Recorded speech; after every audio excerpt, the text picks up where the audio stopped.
Hello everyone and welcome back to the channel. Of course, I'm back for another transfer show. I'm going to give you the latest news, including our very latest signing, Joseph Hungbo from Watford, of course. But yeah, before I get into that, like I say, as always, please smash the likes on this video, subscribe to the channel if you are new, and also comment your thoughts down below on anything that's discussed in this video too. But yeah, thank you everybody for your support. So yeah, let's get into it. So obviously, as always, I do a recap of who this kind of our new signing is, a bit of background information about them, their career so far, and then I'll give my thoughts on this signing. Okay, so yeah, so Joseph Hungbo, obviously, he's made 9 appearances this season for Watford. His career began with Crystal Palace, making the move to Hertfordshire in 2019. Obviously, he's just turned 23 years old. This is obviously this is the fourth loan move of his career, following stints with Margate in 2019, Aldershot in 2020, and a season with Ross County in the Scottish Premiership last year, where he was named Player of the Year, Players Young Player of the Year, and awarded both the club and league goal of the season. So, where does he play? He plays on the left wing. He's left-footed. He's a winger, but he can also play on. He can play off the right. Hungbo is blessed with natural pace. So he's got a lot of pace about him. He's dangerous over the dead ball. All of which are kind of really welcome to us for sure in our attack. Yeah, so he was born in Lambeth, London, obviously on the 15th of January 2000. Like I say, he started his career with local side Hillyfielders FC before being spotted by Crystal Palace in 2009. So he joined the South London club side at under 9 level. So he would continue to be there with the Eagles for a decade, signing a 2-year scholarship in 2016 and going on to captain the under-18 side. And then he was awarded his first professional debut in 2018. He spent time with Margate on loan in January 2019, where he made 9 appearances. Like I say, he left Crystal Palace in 2019. He signed for then Premier League side Watford, initially impressing for their under-23 side. A member of the first team squad in the Premier League without making a top-flight appearance, which isn't really what you want. But his debut came in the Emirates FA Cup third round in a replay against Tranmere Rovers at Prenton Park. He then decided to move to National League side Aldershot Town on a short-term loan deal in November 2020, making 6 appearances before returning to Hertfordshire in January 21. Moving away from his parent club for a full season across last season's campaign, he did sign for Ross County in August 21 on a season-long loan, in the top flight of Scottish football. Scored 7 times across 33 appearances north of the border. Hungbo was a standout for Ross, being named, like I said earlier, Young Player of the Year and Players Young Player of the Year at the end of the season. Caught the eye early on with a brilliant free kick in their first win of the season. It was also awarded the club and league goal of the season trophies too. Obviously, he did come back to his parent club Watford this season. So he's made 9 appearances, like I say, 7 coming in the league and 1 each in the Emirates FA Cup and Carabao Cup before joining us on loan. Now, my thoughts on this, yes, I think that it will really add something to our attacking line for sure. However, we need to play attacking football for this to actually help, have the benefit of signing all these attacking players that we've signed lately. Because if you're too negative, you're not gonna get the opportunities, are you, to be able to make an impact in a game if you're too negative. So our tactics, our mentality has to change. We can't be going defensive like we have been doing lately. We need to be on the front foot. Not saying go out all attack, because that's not how football works, but you need to have a degree of attacking football, of course. And but yeah, obviously pace is very much welcome here. Of course, he's got a lot of pace about him, very skillful.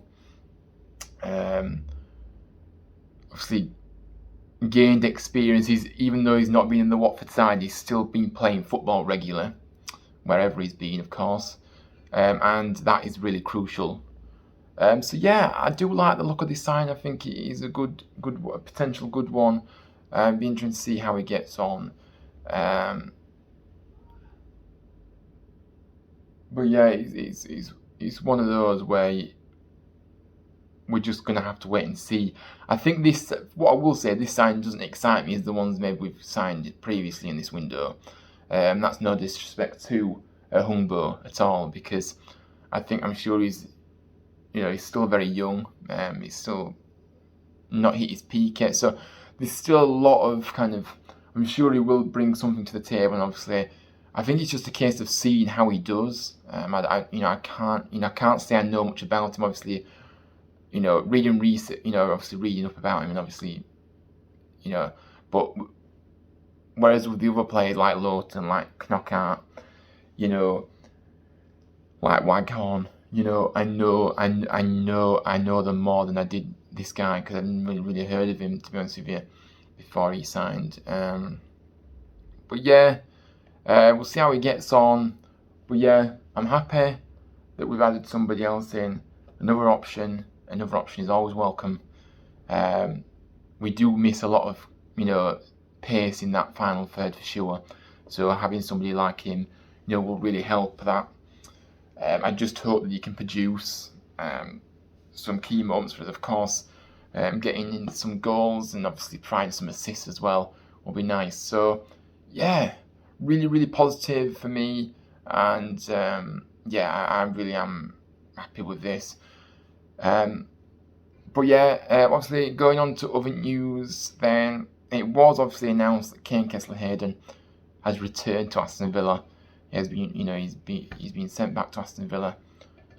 For me, it came as a surprise, to be honest with you, it did, because yes, with the recruitment of Lowton, he would have become second choice to him, and yes, we need to reduce the loans we have to enable, obviously another loan to come in. However, I wouldn't have sent him back personally, especially when we have the likes of Mbete and Tino still on loan, who, Tino obviously is out injured, and I think Mbete is out injured, but I haven't seen Mbete for ages, so I presume he's injured. I don't even remember having an update about him.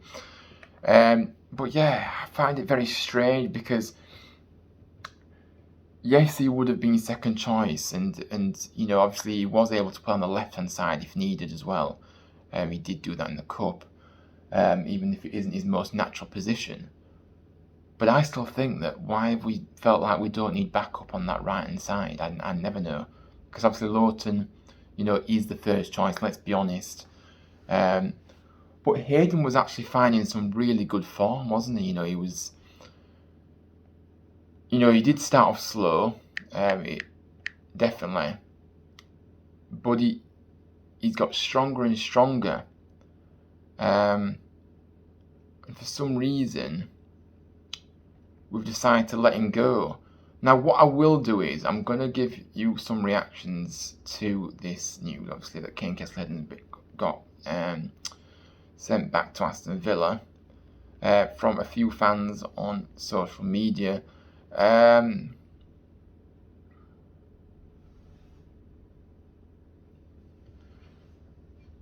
So yeah, one fan said on Twitter, I understand that we've just signed an experienced right back on loan, but this young lad has stepped up in the past few matches he's had, and he's been good for us both in attack and defence.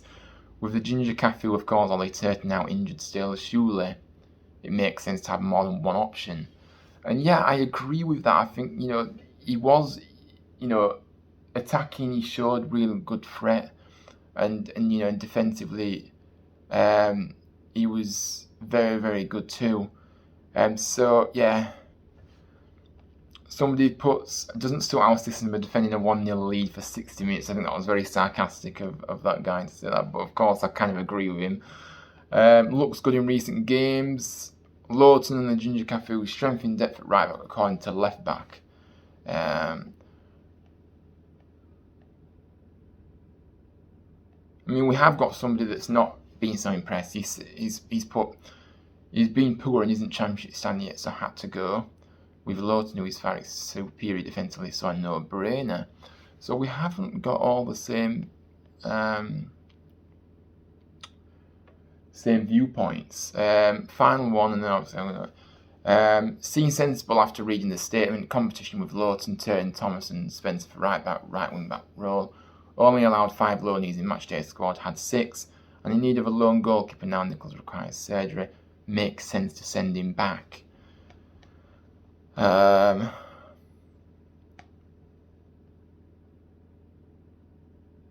yeah, that's kind of a few opinions on there. So yeah, like I said, thank you to Kessel Hayden for his contributions. And yeah, best of luck to him for the future, and yeah, all the best with his next move or next chapter in his career. But yeah, he was a player that grew on me and played very well at times, and he got stronger and was finding form, you know. So yeah, best of luck to him, and yeah. Now let's talk about incomings then, because of course we know that Lee Nichols does require surgery on his shoulder, and I've been doing my research as always and looking at different links for the goalkeeping role. Of course, that it is expected that we do bring in an experienced keeper. That's the sense I'm getting from the club at the moment, and we do need one, to be honest with you. Let's be honest, because Bilo Kapic was outstanding, when he stepped in, and he's been brilliant. But we still need somebody experienced, around, because especially with the situation we're in, I'm not saying Bilo Kapic isn't good enough, because he showed that he's been good and he's really impressed me so far, but I still think now Nichols is out, we're still quite weak in that department, so we do need to be getting somebody in. Now, a name that has been mentioned that will be a familiar name to many of us, of course, and it is Karl Darlow from Newcastle United. Now, Darlow, obviously 32 years of age, he'd certainly fit that bill, having been, in terms of, bringing experience in, because, he's played for Newcastle in the Championship winning side in 2016-17, and obviously made sporadic runs in the side in the Premier League since too. Now, there is a real chance of getting this guy, I think, and I think that because, obviously Darlow's rival keeper, Karius, looks set to extend his spell at St James's Park, I think Newcastle will be open to offers towards the end of the transfer window, apparently, but we need him in obviously sooner than that, personally. Also, there has been kind of, we've been eyeing up several options, but for me, Karl Darlow, he really is. I would love to see him come in personally, I would, because I think he does fit the bill. I think he would provide that experience. He's a very, very good keeper. Now, the only stumbling block with this is his wages will be quite high. So unless Newcastle are happy to, pay the majority of his wages, now that would be a potential, obvious, signing that we could make for the remainder of the season on a loan basis, of course. So yeah, that is one name I've seen so far in the goalkeeping department. And like I said, with Darlow even more down the pecking order now, and also bearing in mind Dubravka's now come back. So he's down the pecking order, and I'm sure he'll be wanting to play games, and he'll definitely, obviously, pretty much certainly get games at Huddersfield. So I think it makes sense for both parties, really. Newcastle are going to obviously send him out on loan and get minutes, and we're going to benefit from a really quality keeper that will really help us, and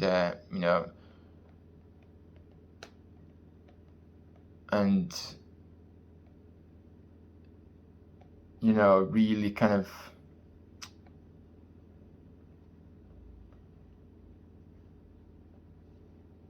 add more strength in the goalkeeping kind of department, you could say so.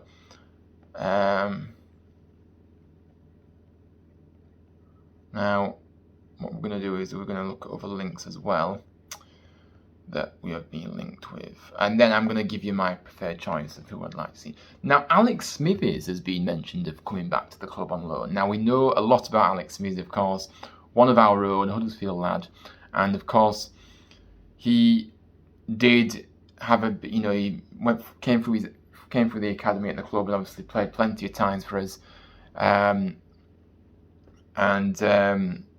it would be really, really strange to see him back, but obviously that has been another link that I've seen, and I wouldn't be against that. I think obviously he knows the club inside out, and he certainly has got experience, but I don't necessarily feel like maybe that would be the right option, but I wouldn't be against him coming in. Now, another keeper that's been linked, finally, third keeper that's been linked, has been the Middlesbrough goalkeeper Luke Daniels, who does look set to leave the Riverside this month, which has kind of fueled that speculation that we may make a move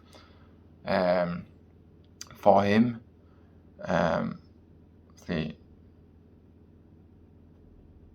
He's very experienced, like I say, 35 years of age. Daniels, former Scunthorpe United and Brentford goalkeeper, and at the moment at the Riverside, he's third choice behind Zach, Stefan and Liam Roberts. Now, this probably looks the most unlikely one to happen, but I did think I should still mention it because obviously there has been links there.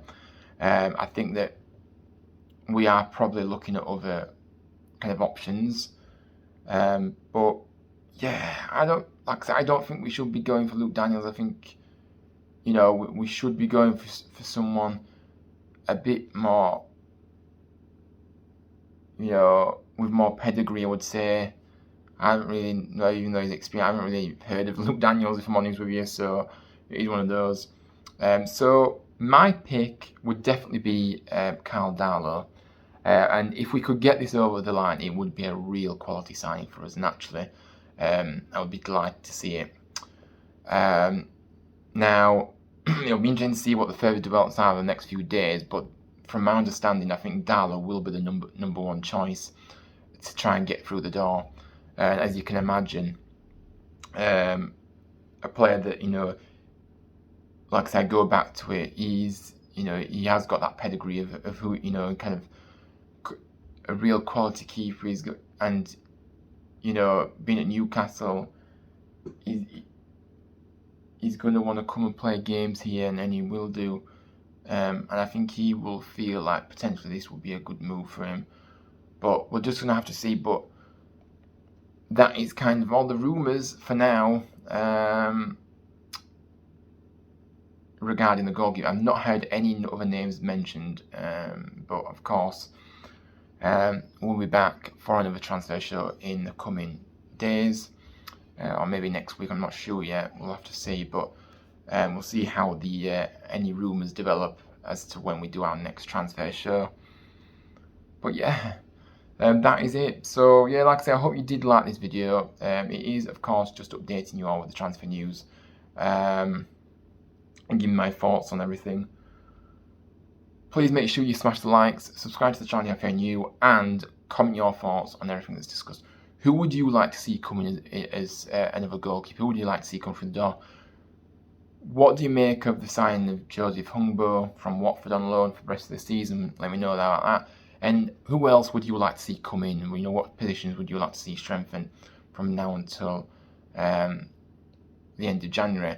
The problem is though, we are running out of loans that we're actually allowed. So that is another stumbling block. And of course, with the situation with the ownership at the moment, as you can probably see a pattern emerging here, we've not signed anybody. They're all loan deals. So I don't know if that's necessarily down to the fact that we don't know which league we're playing in next season, but you know, I don't know. But I think it's most likely because obviously we haven't actually got an official owner in it. You know, Dean Hall obviously overseeing things at the moment, but we haven't actually got an owner in at the moment. So yeah, but yeah, like I said, thanks everyone for watching. And yeah, I was going to say, oh yeah, you can also follow me on my social media, Twitter and Instagram, HTFTV8 on there. So yeah, give me a follow on those. And yeah, of course, I'll be back later on in the week. I'll be back on Friday for a match preview of this weekend's game. Obviously, a trip to the seaside as we take on Blackpool, who have just sacked their manager, Michael Appleton. Now, if we focus on ourselves and our mentality is correct, then there's no reason why we can't go and win there. But of course, why do football clubs have to sack managers just before the playoffs? It always seems to happen. But anyway, obviously, I'll get into the preview on Friday. But yeah, have a good few days, and I'll see you back here on Friday for another video. But yeah, until next time, and as always, up the town, come on you Terriers. See you later.